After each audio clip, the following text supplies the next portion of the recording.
우리 자녀들이 10대 청소년기에 들어갈 때 부모님들이 대부분 당황하는 경우가 많이 있습니다.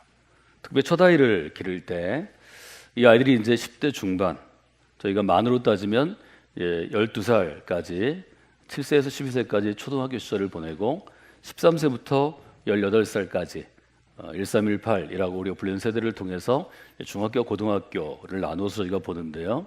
이 중에 로우틴, 중학교 시절 15 이전, 그다음에 16, 17, 18, 하이틴은 조금 청소년이지만 많은 수준차가 있습니다. 10대 청소년을 우리가 어떻게 정의하느냐에 따라서 10대 청소년들을 믿음 안에서 어떻게 우리가 양육하고 길러낼 것인가 하는 신앙 훈련의 초점과 또 훈련의 내용, 커리큘럼이 달라질 수밖에 없죠. 저희는 성광교회는 10대 청소년의 시기를 지금 존재하고 있는 미래라고 그렇게 정의합니다. 젊은 청년들을 정의할 때 이조칠 목사님이 현존하는 미래라는 용어를 썼는데요. 말하자면 지금은 10대로 있지만 30년 후의 미래가 그 안에서 자라나고 있다. 이렇게 보면 좋을 것 같습니다. 부모가 되는 저희들처럼 이제 50대, 40대, 50대, 60대가 되면 미래를 잘 얘기하지 않습니다. 그것은 육체적으로 남은 시간이 얼마 되지 않고 사회적인 활동이 줄어들거나 은퇴해야 될 시기이기 때문입니다. 그러나 10대는 앞으로를 준비하는 시간입니다. 20대를 꿈꾸고 또 30대를 꿈꾸고 40대를 꿈꾸고 50대, 60대를 꿈꾸기 때문에 앞으로 수십 년의 시간이 그에게 주어져 있습니다. 아직 완성된 미래가 아니기 때문에, 완성되어지지 않은 상태이기 때문에 개인적으로도 앞으로의 더 많은 기회가 있고, 사실은 우리가 늘 기도하는 것처럼 세계를 품은 탁월한 그리스도인 리더십으로 잘 준비되어진다면, 무엇을 위해 준비된 인생인가에 대해서 이 10대의 청소년이 세계를 품게 되고 자기에게 주신 재능과 은사가 탁월하게 훈련되고 개발되고 생명을 살려내는 그리스도인 리더십으로 잘 준비된다면, 이것은 한 개인의 미래가 아니라 이 귀한 영혼이 서게 되는 직장과 또 가정과 교회와 이 사회와 국가의 미래에 아주 큰 영향력을 줄 수 있죠. 이틀 전 3월 1일 저희들은 3.1 운동이라고 불리우는 우리의 독립운동, 또 자랑스러운 우리 역사적인 사건이 100주년을 맞이하는 뜻깊은 해를 맞았습니다. 3.1 운동을 인물로 우리가 한 이미지로 압축한다면 민족 대표 33명이 아닙니다. 우리는 17 꽃다운 나이의 고등학생, 청소년 유관순을 생각할 수밖에 없습니다. 1902년에 태어나서 1920년 삶을 마감한 20을 맞이하지 못하고 꽃이 피지 못하고 10대 후반에 그의 삶을 마감한 우리가 귀한 이 인물에 대해서 우리는 요즘에 열사라는 이름으로 부릅니다. 유관순 누나 그렇게 불렀던 때가 엊그제 같은데요, 요즘은 유관순 열사라고 부릅니다. 우리에게 20세기에 있어서 가장 중요한 민족의 주권과 독립과 자유를 상징하는 한 인물이 10대 후반 17의 한 소녀라는 것이 우리에게 생각해야 볼 점을 준다고 저는 생각합니다. 그는 이화 여자 고등보통학교 1학년이었습니다. 지금으로 얘기하면 고등학교 1학년쯤 되는 거죠. 기숙사에 있었는데 공주감리교회 J. 해먼드 샤프, 말하자면 선교사들이 되게 그때 이화학당을 세우고 우리가 늘 얘기하는 것처럼 이화, 배재 이런 곳은 다 우리 감리 선교사들이 세운 학교였는데요. 유관순 학생이 그때 1학년이었습니다. 3월 1일 파우다공원에서 만세운동이 시작되었을 때 이화여고가 덕수궁 뒤편에 있습니다. 이화학당 교문 앞을 지날 때 시위하던 젊은 학생들과 또 시민들이 이화학당의 여학생들도 참여하기를 촉구합니다. 그때 교장 선생님이었던 프라이 교장 선생님은 시위에 참여했다 이 어린 학생들이, 어린 소녀들이 다칠까봐 대문을 막아서서 학생들을 못 나가게 하고요. 유관순을 비롯한 아주 피 끓는 이 10대 소녀들이 학교 담장을 넘어서 만세운동에 합류합니다. 3월 5일에 또 한 번 2차 만세운동이 일어납니다. 남대문역, 지금의 서울역에서 시작된 수만 명이 때는 참가하고요. 유관순 친구들과 함께 경무총괄부에 구금됩니다. 이때도 학교에 선교사님들이 또 교사들이 교섭해서 달아날 수 있는 거 풀려나게 되는데 다음 주에 고향으로 내려갑니다. 함께 내려간 유가순과 유예도 사촌원이었는데 3학년 졸업반이었다 그러죠. 고향에 와서 이 어린 학생들이 10대 청소년들이 마을 어른들을 찾아다니면서 독립자금을 모금합니다. 잘 되지 않았습니다. 너무 가난한 동네라서 모을 돈이 없었습니다. 유관순 학생의 아버지 유중건, 숙부 유중무, 동네 어른 조인원 이 세 명이 나서서 우리도 서울처럼 만세운동을 할 수 있겠다. 독립자금을 모아서 우리가 우리 독립을 위해서 일할 수는 없지만 만세운동을 할 수 있겠다 해서 거사일을 잡은 것이 장날이었습니다. 지금의 병천 아우네의 장날이 4월 1일이었습니다. 그래서 병천에서 4월 1일 만세운동이 일어나게 되죠. 이때 유관순을 비롯해서 그의 아버지와 숙부 다 잡혀갑니다. 여러 일들이 있죠. 특별히 일본 헌병 주재소가 병천에 있었는데 시위대를 제지하고 나중에는 총을 이제 발사하게 되니까 그때 유관순을 비롯한 이 주동했던 분들이 아주 그 일 가운데 앞장서서 사람들을 좀 보호하기도 하고 헌병들에게 아주 분명하게 항의합니다. 17살의 고등학생 유관순은 이렇게 항의했다고 그러죠. 우리는 나라를 찾기 위해 정당한 일을 하고 있는데 왜 무기를 사용해서 우리 민족을 죽이냐고 격렬하게 항의했다고 합니다. 10대 청소년이 갖고 있는 좋은 장점은 아직 어리고 순수하기 때문에 자기가 하는 일이 어떤 결과를 가져올지 계산할 수 없는 순수함이 있죠. 사실은 이 시기에 역사를 돌아다 보면 많은 사람들이 자기의 생명을 아끼지 아니하고 생명을 바쳐서 생명을 헌신해서 생명을 들여서 높은 뜻을 세우기 위해서 자기를 버릴 수 있습니다. 많은 분들이 제게 10대 사역에 관심을 가지고 돕고 여러 사역들을 하는 것만큼 왜 20대 사역을 하지 않느냐고 묻습니다. 그것은 제가 20대를 10대보다는 기대하지 않기 때문입니다. 저도 10대 청소년들을 지금까지 30년 넘게 길러왔고 동일한 시기에 20대를 길러왔습니다. 10대는 결단을 하면 실행합니다. 저희 감리교회는 많은 목사님들이 10대 은혜 받고 하나님께 내 인생을 드리기로 결단해서 고등학교 졸업하자마자 신학교에 온 사람들입니다. 똑같이 결단을 해도 20대가 되면 겨우 나이 차이는 한 4년에서 6년, 군대 갔다 오면 6년쯤 나는데요.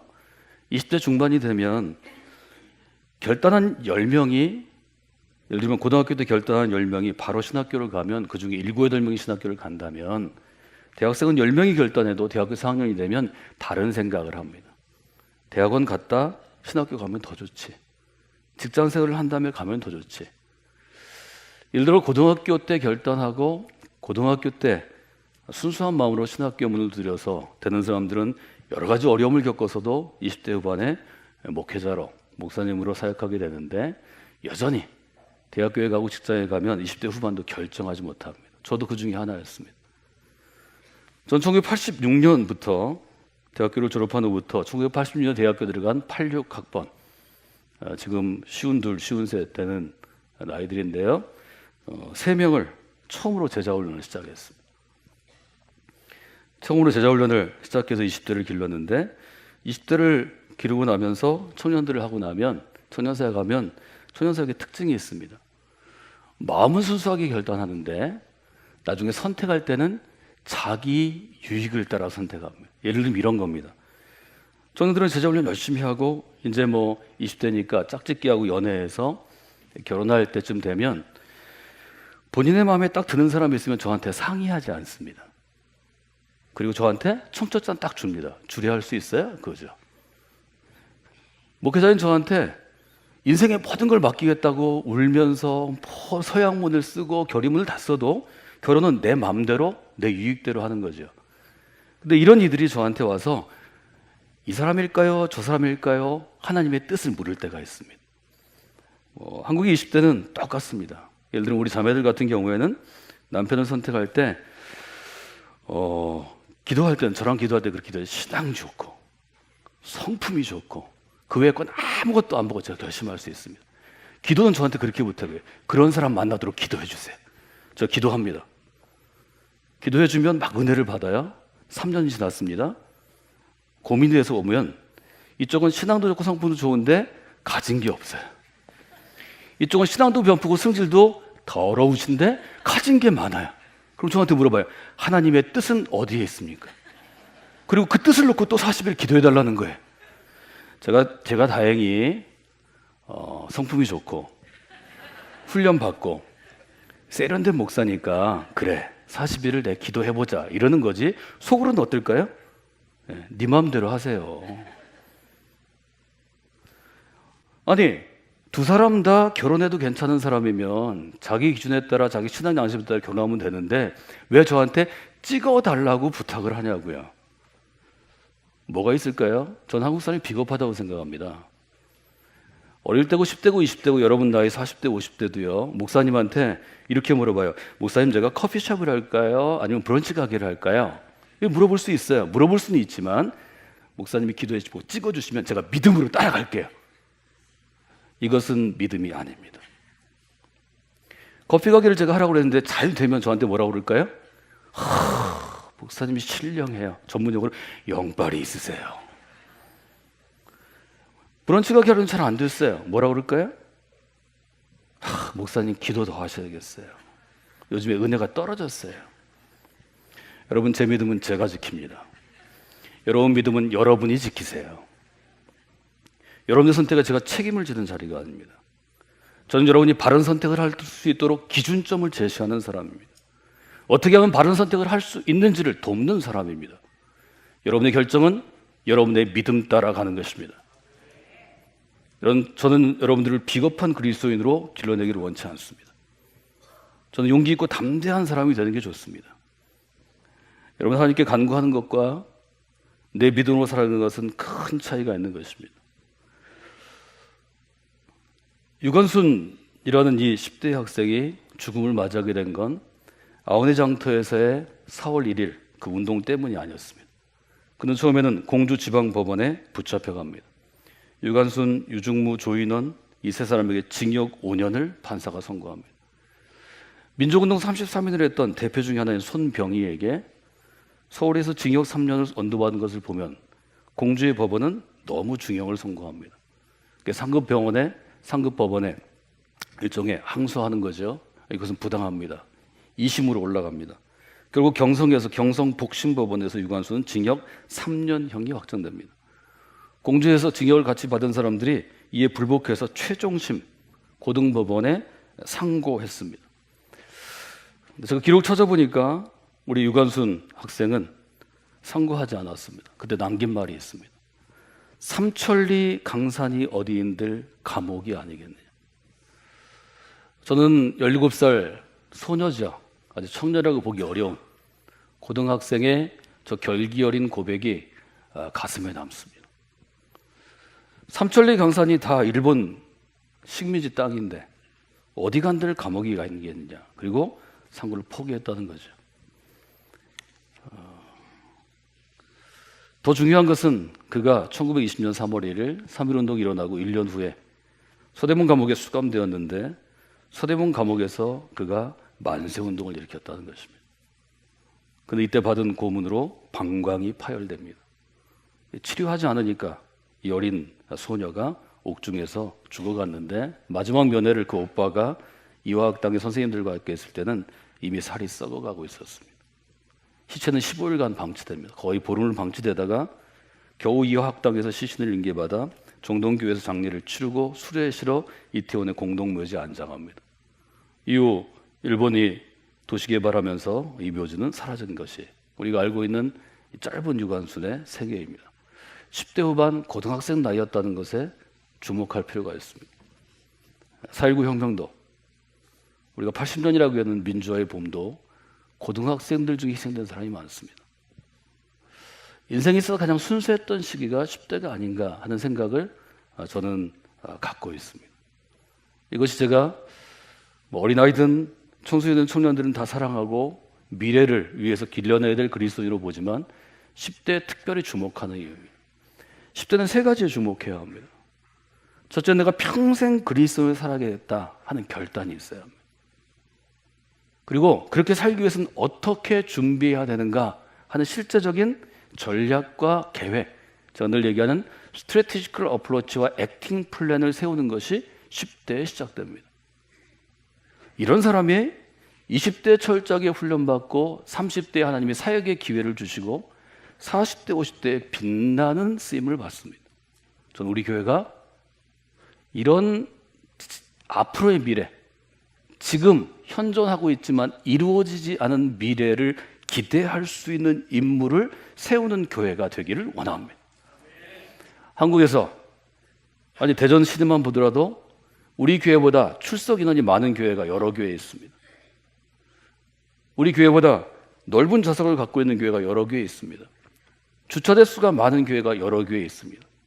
그래서 저는 대전에 있는 어떤 교회도 한국에 있는 어떤 교회도 우리 교회보다 10대의 그리스도를 기르는데 헌신된 그리스도의 정신을 심는 것에 두 번째 가기를 원치 않습니다.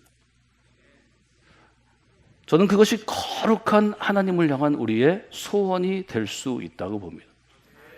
앞선 예배에는 10대 청소년들이 같이 봤기 때문에 제가 3.1운동 100주년을 기념해서 지난주에 개봉한 한 영화의 예고편을 이 부분을 좀 보여주기 때문에 아직 지금 상영된 영화이기 때문에 공개된 예고편, 여러분이 앱에서 휴대폰에서 인터넷에서 볼 수 있는 예고편을 잠깐 보여줬습니다. 유관순이 갖고 있는 이미지를 갖고 있는 한 배우를 캐스팅했는데요. 그 배우의 눈빛 또 얼굴 모습이 17살 유관순은 어땠을까? 16살 유관순은 어땠을까 하는 생각을 좀 갖게 해줍니다.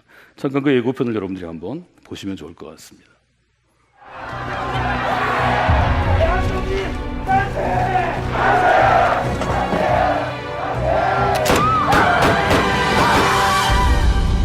週刊番号371番入室 조년 알지? 그 가통님이 무엇이 중요하다고 만세 누가 시켜서 했습니까?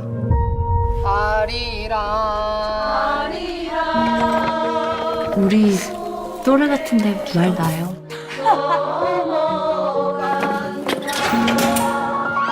오마이가 슈도 스타일까? 시킨 사람은 있다. 다 너 1번 때문이다. 어떤 아직고 싶다나 사이. 무슨 계획 있어서 이러는 건 아니지. 저기요, 만세 1주년인데 빨래나 하고 있을 순 없잖아요. 自ら囚人だということを共意しております。 오늘이 몇 월 며칠이냐?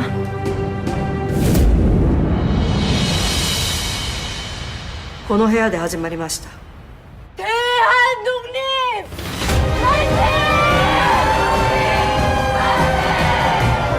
감옥에서 만세를 불러 감옥에서.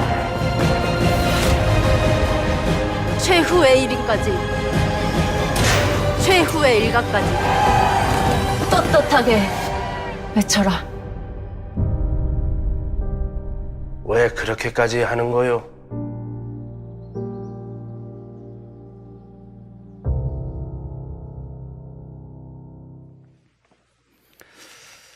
저는 병천 아우네에서 가까운 온양 온천에 있는 온천 제일교회에서 지난 주일 저녁부터 수요일 저녁까지 새 집회를 나흘간 인도했습니다. 저는 주로 작년부터 집회를 인도할 때 본문은 로마서 전체로 하고 주제는 Changing Future에 대해서 도전합니다. 우리는 미래를 변화시키는 교회를 세워야 되겠습니다. 미래를 변화시키는 사람들을 세워야 되겠습니다. 그리고 어떻게 하면 미래를 변화시키는 교회를 세워갈 수 있을까에 대해서 고민합니다. 바울은 유대교 가운데서 자라난 아주 탁월한 젊은 리더였습니다. 아마 바울이 유대교 안에서 더 열심히 일해서 10년에 20년이 지났으면 그 당시 유대교를 대표할 만한 지성이고 열정 있는 활동가고 대표할 만한 탁월한 리더십이었습니다. 하나님은 그를 들으셔서 유대교의 미래를 변화시켜 교회 공동체라는 새로운 공동체를 세우셨고 2000년 후 우리가 지금 새롭게 세워진 교회 공동체 안에 한 자녀들, 한 구성원, 한 가족이 되었습니다. 저는 10대 청소년들이 오늘 첫 번째 예배 드렸기 때문에 10대 청소년들에게 교회가 무엇인가를 생각하는 퍼스펙티브에 대한 설명을 하기 위해서 1년 전에 제가 여러분에게 소개해드린 한 젊은 목사님 이야기를 해드렸습니다. 1988년 강원도 거진에 있는 대대교회라는 조그만 교회 첫 목회 나왔다가 1996년 신장암으로 세상을 떠난 고 최경철 목사의 이야기였습니다. 아들을 신학교 보내고 또 신학교에서 첫 목회지로 가니까 아버지가 찾아가는 얘기했습니다. 산을 넘고 오랜 길을 건너 험한 곳에 갔는데 정말 조그만 시골에 다 쓰러져가는 집에 문간방 하나에 그걸 교회로 하고 또 자기가 숙식하는 이야기를 해드렸습니다. 아들의 장례식을 하면서 이 아버지가 자기 아들을 회상하는 것을 제가 인용해드렸습니다. 처음에 교회를 들어갈 때 고개를 숙이고 허리 굽혀 들어갔습니다. 거기 들어가서 기도하려니까 기도가 나오지 않았습니다. 아들 고생하는 것이 꼭 애비가 지은 죄가 많아서 그런 것 같기도 하고 가슴이 아팠습니다. 그래서 아들한테 이렇게 말하죠. 너처럼 똑똑하고 많이 배우고 능력 있는 젊은 사람이 이 산골에 처박혀 있을 이유가 어디냐. 지금 당장 애비랑 원주로 나가자. 원주 사람이거든요. 그 원주에 있는 내가 아는 여러 목사님들에게 부탁해서 좀 살만한 교회를 내가 알아볼게. 이 애비랑 가자. 그 아버지는 아마 열심히 있는 분이었을 것입니다. 전 장로님으로 알고 있습니다.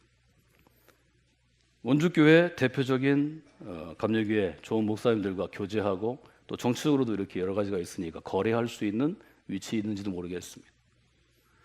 그러나 이 평생을 그리스도인으로 살아온 이 아버지가 원주에 있는 굵직한 장로가 보는 교회는 좀 먹고 살만한 교회입니다.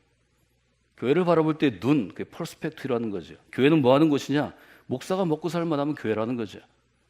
아들에게도 그래서 먹고 살만한 교회를 조금 해주고 싶은 거죠. 이 아들이 거절합니다. 아버지, 저는 여기를 떠날 수 없습니다. 아들이 묻습니다. 왜 떠날 수 없다는 거냐? 교인 때문에 못 떠납니다. 아버지는 묻습니다. 교인이 몇 명인데? 이 아버지가 보는 것은 교인이 몇 명 있어야 교회라고 생각하는 것입니다. 그게 묻습니다. 살만한 교회, 먹고 살만한 교회가 되려면 교인이 100명, 200명은 돼야 될 텐데 교인이 지금 몇 명 있는데? 아들이 얘기합니다. 1명이요. 그러나 이 간단한 대화를 통해서 하나님께서는 혹은 그리스도께서는 자기 아들을 목사로 만들고 장로로 서 있는 이 사람에게 신앙에 눈뜨는 계기를 가져다 주십니다. 이것이 제가 여러분에게 탁월한 그리스도인 리더십 바울에게 볼 수 있는 두 번째 하나님 신 특징, 리뉴얼 타이밍, 하나님을 바라보는 순간을 맞습니다.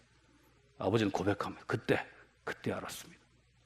지금까지는 이 아이가 내가 낳고 초등학교, 중고등학교 보내고 신학교 보낸 아이였지만 지금부터는 하나님의 아들입니다.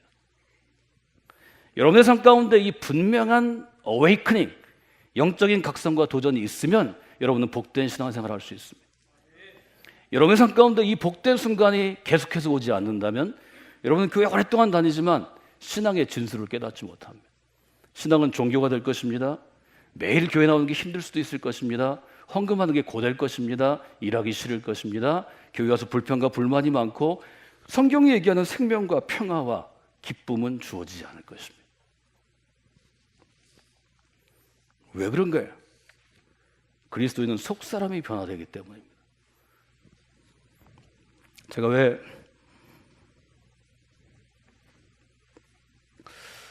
감리교회 목사가 되었나를 생각하게 되었습니다. 저는 먹고 살만한 교회에서 목사로 목회하기 위해서 감리교회 목사가 되지 않았습니다.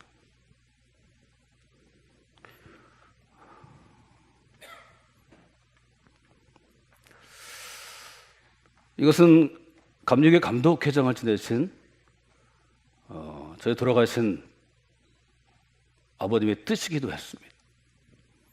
저는 생계를 유지하기 위해서 목사가 된 사람이 아닙니다. 저는 먹고 살만한 교회로 교회를 평가하는 그리스도인이 아닙니다. 교인이 몇 명인지, 좌석수가 몇 석인지, 그 목사가 얼마나 텔레비나 라디오에 노출이 되는지, 유명한지, 이것으로 저는 교회나 목사나 장로나 성도를 평가하지 않습니다. 제가 배우고 훈련받고 이해한 그리스도인이 되는 것, 또 교회 공동체를 세우는 것, 교회 공동체 목사라는 직임을 가지고 목회자로 서는 것에 대해서 저는 부끄러움 없이 훈련받았다고 자부합니다. 바울은 자기 자신에 대해서 아주 분명하게 이렇게 고백합니다. 내가 이미 얻었다 함도 아니요 온전히 이루었다 함도 아니라 다 과거 시제입니다. 오직 내가 그리스도 예수께 잡힌 바 된 그것을 잡으려고 달려가노라. 바울에는 과거가 중요한 것이 아니었습니다. 과거가 중요한 사람은 과거를 붙잡고 삽니다. 우리나라에 불쌍한 사람이 많습니다.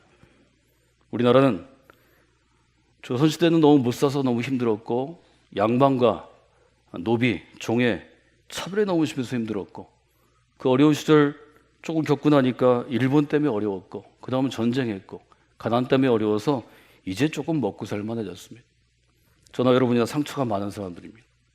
사회로부터, 부모로부터, 학교로부터, 군대로부터, 직장으로부터, 교회로부터 상처 많은 사람들입니다. 제가 만나본 많은 사람들이 과거의 상처를 죽을 때까지 붙잡고 사는 거 보았습니다. 저는 바울의 이 선언으로부터 그리스도인은 과거의 상처를 붙잡고 사는 사람이 아니라고 알게 됐고, 그렇게 살려고 노력합니다. 그리스도인은 과거가 어땠든지, 과거의 상처가 어땠든지 미래를 잡으려고 달려가는 사람입니다. 저는 우리 교회가 미래를 잡으려고 달려가는 이 바울의, 즉 미래의 사람이라고 제가 정의하는 그런 그리스도인을 세워야 한다고 생각합니다. 우리 10대를 미래의 사람으로 마음속에 그 씨앗을 심어 꿈꾸게 할 때 그 아이들이 30년 후에 40대, 50대가 되었을 때 그 미래를 바꿀 수 있는 사람이 됩니다. 또 한 부류가 있습니다. 우리나라는 너무 고생했으니까 자수성가한 사람이 많습니다. 자수성가한 사람은 자기의 영광을, 과거의 영광을 붙잡고 살아갑니다. 내가 이런 사람이었다. 내가 이런 일을 했다. 네가 어쩔 건데. 이런 사람 만나는데 어려움이 많습니다. 바울은 얘기합니다. 나는 아직 내가 잡은 줄로 여기지 아니하고 오직 한 일, 곧 뒤에 있는 것은 잊어버리고 앞에 있는 것을 잡으려고. 바울의 뒤에는 상처보다 영광이 많은 사람이었습니다. 그러나 그는 그 유대교 안에서의 영광을 버리고 앞에 있는 그리스도의 십자가를 붙잡으려고 표대를 향하여 다른 박질한다, 달려간다고 고백합니다. 저는 바울의 이 고백이 마땅히 제정신을 가진 그리스도인이라면, 예수 그리스도를 닮기 위해 살아가는 사람이라면 붙잡아야 될 주님의 말씀이라고 확신합니다. 여기서 멀어지면, 여기서 뒤로 후퇴하면 제가 그리스도인으로서 혹은 감리교회 목사로서 살아가는 근거가 없어지기 때문에 그 근거를 없앨 수 없다는 생각이 하루에 수십 번씩 들고, 또 그것을 가지고 하나님 앞에 서기 위해서 노력하고 있습니다. 여러분이 특별히 이 사순절에 저를 위해서 기도해 주시기를 부탁을 드립니다. 제가 지금까지 배우고 훈련받고 또 귀한 하나님의 은혜의 통로를 통해서 확인하고 전한 것들이 저는 썩지 아니할 것이 되기를 원합니다. 썩어질 것을 위해서 썩지 아니할 것을 버리는 사람은 진밀리의 표현처럼 바보가 되는 것입니다. 잠언의 표현처럼 어리석은 사람이 되는 것입니다. 과거의 사람과 미래의 사람을 비교하면 저는 세 가지로 여러분에게 정리해드렸고, 10대들에게 과거의 사람이 아니라 미래의 사람이 되라고 도전해 왔습니다. 첫째, 과거의 사람은 상처에 붙잡혀 있는 사람입니다. 미래의 사람은 이 상처를 회복하고 더 탁월한 그리스도로 살아가도록 성장의 동력으로 삼습니다. 과거의 사람은 상처를 노래하지만 미래의 사람은 상처를 회복하기 때문에 저 미래에 있는 찬란하게 빛나는 별을 세며 별을 노래하는 것입니다. 전 작년 10월 마지막 주에 설교에서 교통사고 후에 복귀한 12월 셋째 주 설교에서 별을 노래하는 그리스도인이 되어야 된다고 여러분에게 도전했습니다. 똑같은 10대 청년 윤동주가 별에는 밤을 지었듯이 아주 분명하게 여러분에게 도전했습니다. 여러분 중에 자수성가에서 과거의 영광에 사로잡혀 있고 자랑할 것이 많은 분들이 있을 것입니다. 여러분이 그리스도인이 된다면 과거의 영광이 있는 분들도 더 나은 미래를 기대하며 더 위대한 가치를 추구하는 인생이 되어야 합니다. 그래야 과거의 영광을 자랑하기 위해, 과거의 영광을 드러내기 위해 성을 쌓지 아니합니다. 하나님은 자기의 영광을 드러내기 위해 성을 쌓은 그리스도의 성을 완전하게 부시는 분입니다. 그래야 그 사람이 구원받기 때문입니다. 과거의 상처 때문에 어려운 사람에게, 과거에 붙잡힌 사람은 자신을 보호하기 위해 성을 쌓는데 하나님은 그 성도 부수십니다. 부정적인 건 상처를 붙잡는 거고 긍정적인 건 영광을 붙잡는 걸로 보지만 하나님의 손은 둘 다 똑같은 것입니다. 성을 쌓으면 하나님 그 성을 부십니다. 그리고 하나님은 성을 쌓으면 성 안에 있는 사람만 잘 먹고 잘 살기 때문에, 혜택이 있기 때문에 그 성을 부시어 길을 내셔서 더 많은 사람들이 생명의 강을 누리기를 원하시는 것입니다. 이것에 대해서 거절하는 사람은 하나님과 맞서는 것입니다. 여러분, 믿음이 있다면 하나님을 거역하면 망하는 것입니다. 하나님의 뜻에 순종해야 흥하는 길로 가는 것입니다. 여러분, 그런 그리스도인이 되셔야 합니다. 우리는 우리 교회 가운데 자라는 10대에게 그렇게 도전합니다. 어떻게 하면 미래의 사람이 될 수 있을까요? 우리는 세 가지를 도전합니다. 첫째, 에임 하이 해야 합니다. 골로새서의 말씀, 위의 것을 찾으라. 위의 것을 생각하고 땅의 것을 생각하지 말라. 저희들은 에임 하이 하는 인생이 되라고 10대에 결정하도록 도전합니다.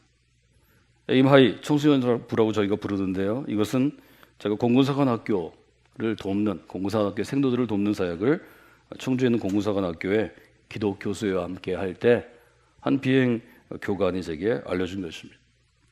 이 비행 교관이 저한테 물어봤어요. 제가 미국에 있는 공군사관학교 갔을 때 제일 인상적인 게 있습니다. 뭔데요? 에임 하이라는 글귀였습니다. 저는 그걸 보는 순간 전율했습니다. 왜 에임 하이라는 이 글귀가 공군사관학교냐 이렇게 물어보니까 전투기는 아주 조그맣습니다. 빠른 시간 안에 멀리 가야 되고 연료를 많이 채워야 되니까 조그만데 전투기가 회전할 때 처음에 비행기를 타는 많은 사람 기절한다는 거예요. 잠깐요. 너무 빨리 가는데 갑자기 한 바퀴 두 바퀴 돌면 그 뭘 착각하냐면 수면, 바다가 하늘처럼 보인다는 거예요. 바다가 하늘처럼 보여가지고 이 조종사가 하늘로 조종해서 가면 어떻게 될까요? 바다에 충돌합니다. 근데 바다의 수면이 볼 때는 잔잔하고 굉장히 부드러울 것 같은데 비행기처럼 시속 1000km 이상으로 날아와서 부딪히면 콘크리트보다 더 단단하다는 거예요. 부딪히는 순간 폭발하는 것입니다. 그래서 하늘과 바다를 구분해야 합니다. 조종관을 항상 에임 하이, 1도라도 수평선보다 높게 해야 비행기가 위로 날아가는 것입니다. 그분의 얘기에서 저는 다른 걸 생각했습니다. 우리의 10대가 에임 하이 할 수 있도록 신앙의 기초를 잡아야 되겠다. 그럼 얘가 20대가 되고 30대가 되고 40대가 돼도 그렇게 될 거다. 그분이 저를 초청했습니다. 목사님 설교할 때 보니까 굉장히 담대하고 강하시고 이 청년들에게, 사관학생들에게 도전하시는데요. 저랑 한번 전투기를 제가 태워드릴게요. 전투기를 한번 태워드리면 목사님이 제 바지가랑이를 붙잡고 사정할 거예요. 집에 가고 싶다고. 가서 한 번만 이렇게 하면 토하느라고 정신이 없다는 거죠. 자, 퀴즈입니다. 제가 그 전투기를 탔을까요? 안 탔을까요? 네, 지금까지 안 탔습니다. 제가 바보냐고요.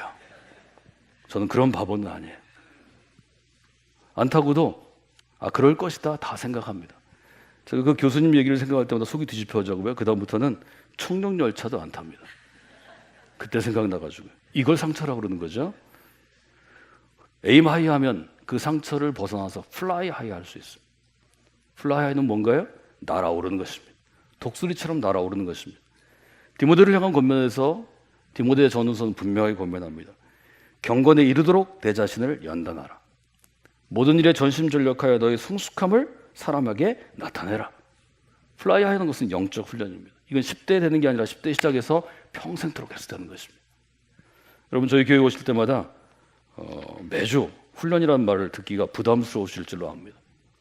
그러나 그렇게 하지 않으면 인간은 게으르고 나타해서 자신을 훈련하지 않습니다. 우리가 매일 훈련하면 건강해지는 건 압니다. 매일 뛰는 것, 매일 무슨 기구 운동하는 것, 뭐에 달리는 것 하면 건강해질 줄 알지만 여러분이 그렇게 하는 사람 10명 중에 1명 될까요? 쉽지 않은 것입니다. 제 만나는 제 옆에 모든 사람들이 나이가 이제 뭐 50대 되고 60대 되니까요. 다 그 얘기만 해요. 나 내일부터 운동할 거야. 나 내일부터 다이어트하고 뭐 할 거야. 1년 전에도 2년 전에도 3년 전에도 10년 전에 저 그랬어요. 10년 후도 넌 그럴 거야. 계속 약 잘 드세요. 그게 인생입니다. 영적인 훈련은 그런 것입니다. 매일매일 마음을 새롭게 해야 합니다. 세 번째, 리브하이는 이 아이들에게 주는 적어도 50대, 60대 때 여기에 가까운 삶을 살라고 도전하는 거죠. 리브하이는 어떤 것인가요? 로마서 12장 1절로 2절을 보면 우리 인생에 대해서 바울은 분명히 도전합니다. 너희의 몸을 하나님께서 기뻐하시는 거룩한 산 제물로 드리라. 이것은 온전한 그리스도의 제자로 살아가는 것입니다. 온전한 그리스도의 제자에서는 세 가지를 계속해서 강조해왔습니다. 조금 불편함을 선택하려고 노력하는 삶, 조금 부족함을 선택하려고 노력하는 삶, 조금 손해봄을 선택하려고 노력하는 삶. 이 세 가지를 여러분들이 기억하실 필요가 있습니다. 에임하이는 풀어서 얘기하면 교회에 대한 퍼스펙티브, 신앙에 대한 퍼스펙티브를 세우고 타깃에 집중하는 것입니다. 플라이 하려면 영적 훈련을 계속해서 날아오르는 연습을 해야 됩니다. 마치 어떤 새든 독수리든 비둘기든 참새든 아래서 깨어나서 날 때는 엄청난 고통을 겪으며 날갯짓하는 것입니다. 그래야 자유롭고 유려하게 날아갈 수 있습니다. 리브하이 하는 것은 하나님께서 기뻐하시는 온전한 제자를 꿈꾸며 살아가는 것입니다. 저나 여러분이나 하나님 부르실 때 누가 온전한 제자가 될 수 있습니까? 그러나 온전한 제자가 된 것을 포기하고 30대, 40대, 50대부터 내 마음대로 사는 삶과 죽을 때까지 온전한 제자가 되기 위해서 매일 하나님 앞에 무릎 꿇고 매일 말씀을 묵상하고 매일 이웃을 향하여 나아가는 삶은 다를 수밖에 없습니다. 여러분, 세상이 다 그렇다고 해서 그리스도인이 다 그런 세상에 똑같이 살면 어떤 변별력, 어떻게 구분할 수 있고 하나님께서 우리를 그리스도로 왜 만드셨을까요? 저 똑같다고 보지 않습니다. 조금 더 선하게 사는 것도 저는 의미 있다고 봅니다. 조금 더 거룩하게 살려고 노력하고 눈물 흘리고 애쓰고 땀 흘리는 것 의미 있는 일입니다. 하나님은 그 조그만 노력에 응답하시는 것입니다. 여러분, 그 차이는 조금인 것 같지만 엄청나게 큽니다. 우리 그렇게 얘기할 수 있습니다. 17 유관순이 너무 어려서 철이 없어서 그래서 그럴 수 있다고. 그러나 하나님은 그 철 없는 사람을 통해서 감리교회 안에 유관순 기념교회를 세우시고 증도 3.1 운동 때마다 감리교회의 위대한 인물이라고 말할 수 있게 하셨습니다. 신앙의 역사란 그런 것입니다. 성광교회가 여러 면으로 볼 때 뭐 가장 크거나 가장 많거나 가장 어떤 교회는 아니더라도 그리스도의 정신이 살아있으면 미래를 변화시키는데 반드시 분명하게 쓰임받는 교회가 되는 것입니다. 우리가 길렀는 10대 아이들이 그 아이들이 저도 우리나라 사람으로 50대 되면 그런 일 가운데 쓰임받는 사람이 반드시 배출되는 것입니다. 그것이 하나님의 역사입니다. 그 믿음을 가지고 여러분들이 이 귀한 믿음의 생활, 믿음의 교회를 세워가시는 여러분이 되시기를 주님의 이름으로 축원해드립니다.